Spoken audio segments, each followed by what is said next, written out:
बहुत साल पहले की बात है। बिष्णुपुर में एक बहुत बड़ा जंगल था। उस जंगल में एक शेर और एक शेरनी रहते थे। उन दोनों के छोटे छोटे दो बच्चे भी थे। उनमें से एक का नाम था शेरू और दूसरे का नाम था वीरू। शेरू और वीरू बहुत चंचल थे। दोनों भाई सारे दिन खेलते रहते थे। शेरू उम्र में बड़ा था और वीरू छोटा था। इस प्रकार दोनों बच्चों के साथ शेर और शेरनी का दिन अच्छे से गुजर रहे थे। एक दिन शेरू और वीरू अपने घर से थोड़ी दूर खेलने गए थे। अचानक उन्हें पता चला कि वो अपने घर से दूर आ गए। तब वो थोड़ा डर जाते हैं। फिर वो घर जाने के लिए चलना शुरू किए। उसी समय एक शिकारी का जाल दोनों के ऊपर आ गिरा और वो दोनों जाल में फंस गए। दोनों जाल से निकलने के लिए छटपटाते हैं लेकिन सफल नहीं हो पाते। तब शेरू ने बोला, अरे बाप रे, ये तो एक शिकारी का जाल है। हम इसमें फंस चुके हैं। ये जाल मोटा और बहुत मजबूत भी है। हम इस जाल से कैसे बाहर निकले? हमें जल्द ही कुछ करना होगा। अगर शिकारी आ गया तो वो हमें पकड़ लेगा। शिकारी के आने से पहले हमें इस जाल से निकलना होगा। दोनों जाल से बाहर आने के लिए बहुत कोशिश करने लगे लेकिन कोई फायदा नहीं हुआ। थोड़ी देर बाद शिकारी उनके सामने आ गया। वो शेरू और वीरू को पकड़ने ही वाला था। तभी एक बाघ उनके सामने आ गया और शिकारी के ऊपर हमला बोल दिया।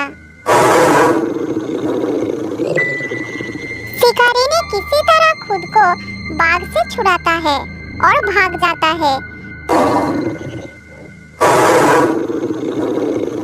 शिकारी को भगाने के बाद घबराए हुए दोनों भाई को बाघ ने आजाद कराया और बोला, घबराओ मत, मैं तुम्हें कुछ नहीं करूँगा। मेरा नाम बाघीरा है और मैं इस शिकारी का पीछा करते करते यहाँ तक आ गया क्योंकि इसने मेरे माता पिता को मार दिया और मुझे अनाथ कर दिया। आज ये शिकारी मेरे हाथ से छूट गया लेकिन मैं इसे नहीं छोड़ूंगा। बाघीरा भाई, तुमने हमारी जान बचाई और इस शिकारी से छुटकारा दिलाकर हमारे साथ साथ सारी जंगल का मदद किया है। इसीलिए तुम चाहो तो हमारे साथ इस जंगल में रह सकते हो। तुम्हें देखकर मेरे माता पिता बहुत खुश होंगे। चलो हमारे साथ। इस दुनिया में मेरा और कोई नहीं है। मैं बिल्कुल अकेला हूँ। ठीक है, मैं तुम्हारे साथ चलूँगा।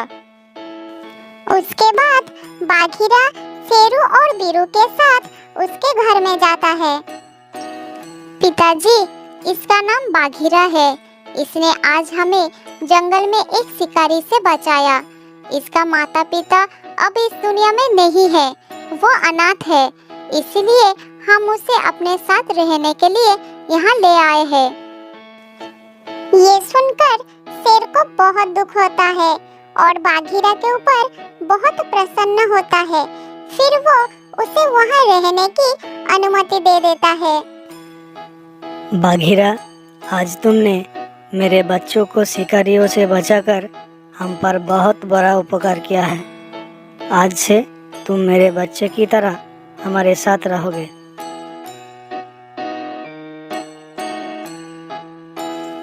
शेर और शेरनी को बाघीरा का विनम्र और शांत स्वभाव खूब अच्छा लगता है। शेर अपने महत्वपूर्ण काम पर बाघीरा को भी शामिल करने लगा। धीरे धीरे बाघीरा उस परिवार का एक सदस्य बन गया। लेकिन ये सब शेरू को अच्छा नहीं लग रहा था क्योंकि बाघीरा के आने के बाद उसे पिता के पास महत्व कम मिलने लगा था। इसीलिए वो बाघीरा से ईर्ष्या करने लगा। इसी ईर्ष्या के आग में बाघीरा के खिलाफ शेरू ने एक चाल सोचा। लेकिन उसके माता पिता और बाघीरा घर में होने के कारण वो अपनी चाल में सफल नहीं हो पाता। इस प्रकार वो हर दिन मौके की इंतजार करने लगा। ऐसे ही कुछ दिन बीत गए। एक दिन बाघीरा कुछ काम पर गया था जंगल में। तभी मौका देखकर शेरू अपने भाई वीरू को पास बुलाता है।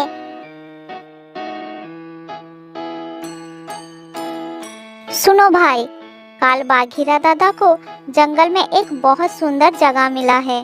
तुम सोच नहीं सकते कि वो जगह कितनी खूबसूरत है। बाघीरा दादा वहाँ गए हैं। चलो हम दोनों बाघीरा दादा के पास चलते हैं। मैंने सुना है कि वहाँ बहुत अच्छा खाना मिलता है। चलो जल्दी से वहाँ चलते हैं। लेकिन भैया, माँ और पिताजी को बताकर जाते तो अच्छा होता। अगर वो हमें नहीं देखेंगे तो उन्हें चिंता होगी। तुम चिंता मत करो, हम बहुत जल्द वापस आएंगे। वीरू शेरू की बात मान जाता है। फिर वो उसके साथ आगे बढ़ता है। इस प्रकार शेरू अपने भाई को झूठ बोलकर जंगल के बाहर एक गुफा के सामने ले जाता है। फिर कहता है, वीरू, तुम गुफा के अंदर चले जाओ। बाघीरा दादा गुफा के अंदर है। तुम पहले चलो, मैं तुम्हारे पीछे चलता हूँ। वीरू अपने बड़े भाई की बात मानकर गुफा के अंदर चला जाता है। तभी शेरू ने एक बड़ा पत्थर लेकर गुफा का मुंह बंद कर देता है। फिर घर के ओर चल पड़ता है।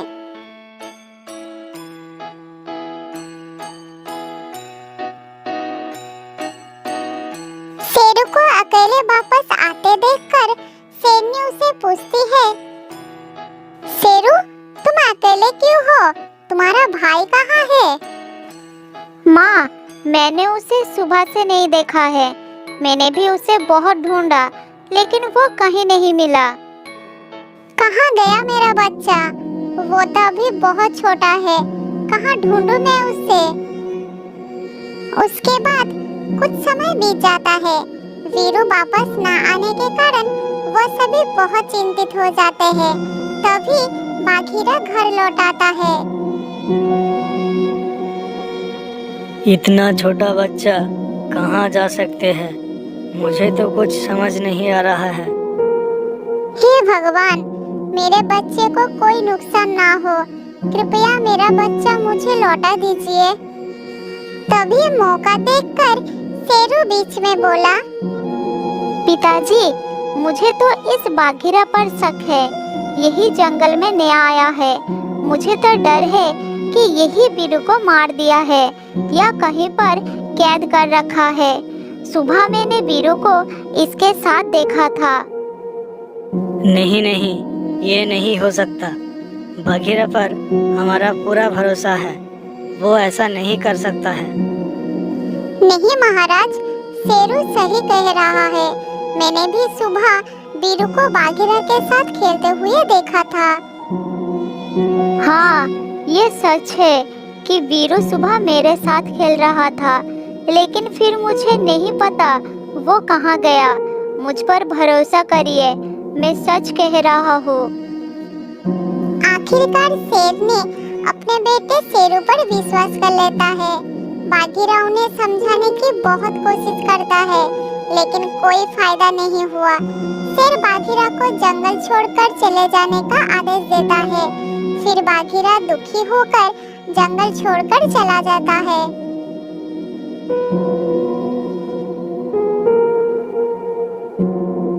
थोड़ी दूर जाने के बाद बाघीरा रुक गया। उसके मन में बहुत आघात लगा। बाघीरा ने शेर के आदेश नतमस्तक मान लिया था, लेकिन उसने सोचा कि जाने से पहले खुद अपनी बेगुनाही साबित करके रहेगा। इसलिए वो वीरू को ढूंढने में निकल पड़ा।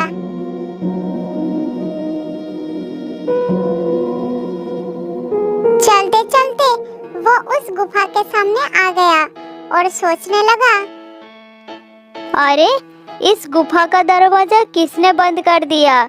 जब मैं पहले इस गुफा के पास आया था तब तो ये खुली ही थी। तो फिर अंदर क्या है?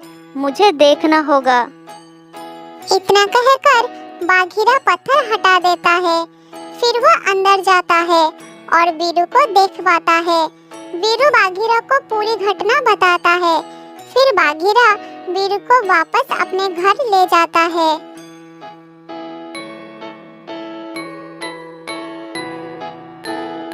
घर वापस लौटकर वीरू ने अपने पिता माता को सारी बात बताई। सब सुनकर शेर ने बोला, तेरी इतनी हिम्मत शेरू, तू अपनी भाई को ही मारना चाहता था? तो चला जा यहाँ से, इस जंगल को छोड़कर।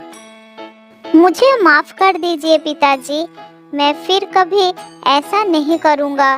बाघीरा दादा, माफ कर दो मुझे। उसके बाद बाघीरा शेर को समझा बुझाकर शेरू को माफ कर देता है। फिर वो सभी उस जंगल में एक साथ सुखपूर्वक रहने लगे। बहुत साल पहले की बात है। एक जंगल में रहता था एक चतुर गधा। वैसे तो लोग गधे को एक मूर्ख प्राणी मानते हैं, लेकिन ये गधा मूर्ख नहीं था, बल्कि दूसरे को मूर्ख बनाने में माहिर था। वो अपने इलाके में कोई दूसरे जानवरों को रहने नहीं देता, हमेशा बहुत आराम से रहता था और हरी भरी घास, छोटे मोटे फल खाता था। छोटे छोटे पशु पक्षी उसे दूर ही रहते थे।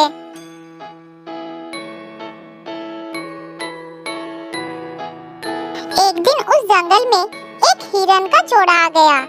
हिरन और हिरनी ने जब आसपास घास की हरियाली देखी, तब दोनों के मुंह में पानी आ गया। उन दोनों ने विचार बना लिया कि अब से वो यही रहेंगे, हरी भरी घास खाएंगे और जिंदगी मजे से कट जाएगी। अरे अरे देखो, यहाँ कितनी हरी भरी घास है। हम आज से यही रहेंगे, क्योंकि ये जगह बहुत खूबसूरत है और हमें यहाँ खाने की कोई कमी नहीं होगी। हाँ, तुमने ठीक ही कही, हम आज से यही रहेंगे। हम दोनों की बाकी जिंदगी यही कट जाएगी।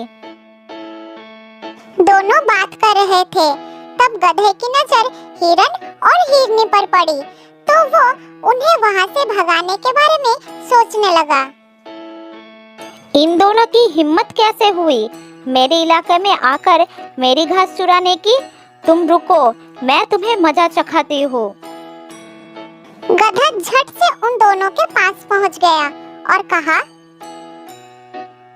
अरे तुम लोग भटक कर यहाँ कैसे आ गए? कहाँ से आ रहे हो?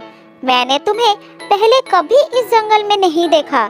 क्या तुम नए आए हो? भैया, यहाँ की हरियाली हमें खींच लाई है।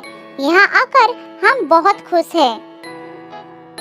अरे अरे अरे, तुम भी इस हरियाली के धोखे में आ गए। ये तो शेर जी का इलाका है। हरी घास के लालच में जानवर यहाँ आते हैं और शेर जी का शिकार बन जाते हैं। तुम दोनों को देखकर मुझे बहुत ही दया आ रही है। यहाँ धोखे में आकर जान देने का मतलब ही क्या है? अरे अभी तुम दोनों का उम्र ही क्या है? मेरी बात मानो, जल्दी यहाँ से चले जाओ, नहीं तो मारे जाओगे। हे भगवान, यहाँ तो जान का खतरा है। अब हमें यहाँ नहीं रुकना चाहिए। जान है तो जहान है, हम यहाँ से चले जाएंगे। गधा समझ गया कि अब उसकी चालाकी काम कर गई है। इतने में सचमुच किसी शेर की दहाड़ सुनाई पड़ी। हिरन और हिरनी के साथ गधा भी डर गया। हिरन और हिरनी जाकर झाड़ियों में छुप गए।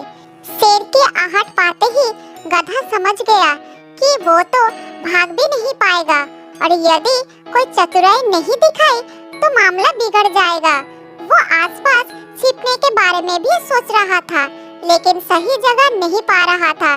सोचते सोचते ही शेर उसका करीब आ गया और गधे के सामने खड़ा होकर बोला, तुम कहाँ से बीच में आ गए? हिरन कहाँ है? मुझे अभी अभी हिरन की गंध आई है। जल्दी से बताओ, मुझे बहुत भूख लगी है। शेर की बात सुनकर गधा सोचा कि हिरन हिरनी के बारे में बता दिया जाए, लेकिन उसी पल उसके मन में दया भी आई और उसने अपने दिमाग की बत्ती जलाई। हाँ हाँ महाराज, हिरन और हिरनी यहाँ आए तो थे, लेकिन मैंने ही उन्हें भगा दिया। वो मान नहीं रहे थे। मेरा उनसे झगड़ा भी हुआ, हाथापाई भी हुई। यहाँ बड़ी देर तक रहे, इसीलिए उनकी गंध आपको आ रही है। अच्छा, तो ये बात है। अब जल्दी से बताओ, वो दोनों किस तरफ गए हैं? आज मैं उन दोनों का शिकार करके दम लूंगा। महाराज, आप उस तरफ चले जाइए, वो अभी ज्यादा दूर नहीं जा सके। यदि आप थोड़ा जल्दी जाएंगे तो शायद वो आपको मिल भी जाए। गधा ने तुरंत शेर को उल्टी दिशा के तरफ इशारा कर दिया और शेर भागते हुए निकल गया।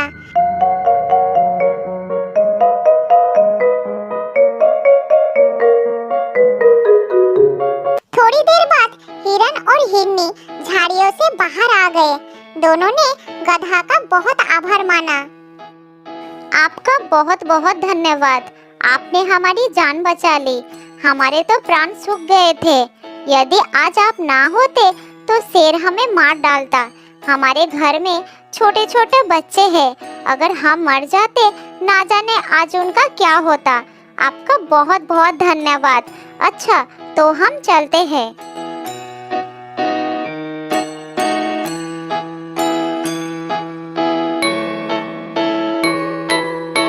हिरन और हिरनी चले गए।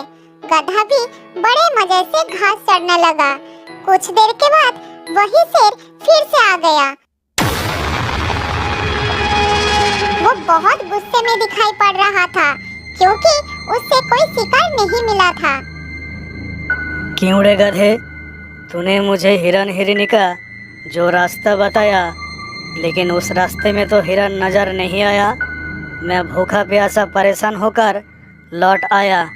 तेरी हिम्मत कैसे हुई मुझे झूठ बोलने की? महाराज, वो हिरन है। एक जगह कहाँ रुकते हैं? वो दूसरे ओर भाग गए होंगे। मुझे थोड़ा सोचने दीजिए। मैं आपको दूसरे हिरन का पता बताऊंगा। आप शांत होकर बैठिए महाराज। नहीं, अब तो मैं कहीं नहीं जाऊंगा, तुझे ही खाऊंगा। तूने फिर से मुझे झूठ बोल के कहीं और भेज देगी और तू यहाँ से भाग जाएगी। ऐसा नहीं होगा, तू मरने के लिए तैयार हो जा। शेर की बात सुनकर गधे की होश उड़ गए। वो मन ही मन सोचने लगा कि अब प्राण कैसे बचाए जाए। उसने झट से एक तरकीब निकाला और कहा, नहीं महाराज, मैं तैयार नहीं हूँ। महाराज, मेरे पैर में कांटा गड़ गया है। पैर को दर्द ने जकड़ लिया है। ऐसा लगता है बड़ा जहरीला कांटा है। दर्द भी ऐसा हो रहा है जैसे बिच्छू ने डग मार दिया हो। तू बातें बना रहा है। शिकार लंगड़ा ही सही, मैं तो तुझे ही खाऊंगा। मुझ में कहीं और जाने की हिम्मत नहीं है। महाराज, मेरे पैर में जो कांटा गड़ा है वो बहुत बड़ा है। यदि आप या आपका परिवार मुझे खाएगा तो वो कांटा किसी के भी मुंह में चला जाएगा। मैं आपका आहार बनने के लिए तैयार हूँ, लेकिन पहले आप मेरे इस कांटे को निकाल दीजिए। इसके बाद खाने का मजा लीजिए। मैं तो आपके सामने हूँ, कहीं नहीं जाऊँगा। जाना चाहकर भी नहीं जा पाऊँगा। कृपया करके कांटा निकाल दीजिए ना। शेर ने सोचा गधा है, लेकिन बात सही कह रहा है। इसका कांटा निकालने में समय ही कितना लगेगा। पहले कांटा निकालता हूँ, फिर इसे मारता हूँ। ऐसा तंदुरुस्त गधा फिर कहाँ मुझे मिलेगा। आज मेरे पूरे परिवार का पेट भर जाएगा। अच्छी बात है, सबसे पहले तेरा कांटा ही निकाल देता हूँ। इसके बाद तुझे अपना खाना बना लेता हूँ। अगर कांटा रह गया तो सचमुच गड़बड़ हो जाएगा। महाराज, मेरे पीछे आइए। ध्यान से कांटा निकालिए। आपके तकदीर का दरवाज़ा खुल गया है। बड़ा अच्छा मौका मिल गया है महाराज। आप मेरे पैर की ओर ध्यान से देखिए, तभी आपको कांटा नजर आएगा। क्या मतलब? मेरी तकदीर का दरवाजा खुल जाएगा? क्या उल्टा सीधा बक रहा है तू? मेरा मतलब आपका दिन बहुत शानदार होने जा रहा है। थोड़ी ही देर में आप मुझे खाएंगे। आपको कितना मजा आएगा, इसीलिए कह रहा हूँ महाराज।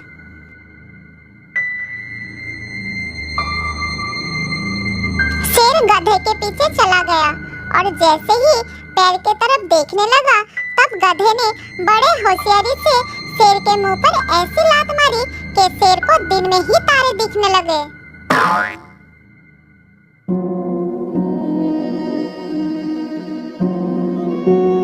शेर खड़े होने की बहुत कोशिश की, लेकिन उठ नहीं पाया।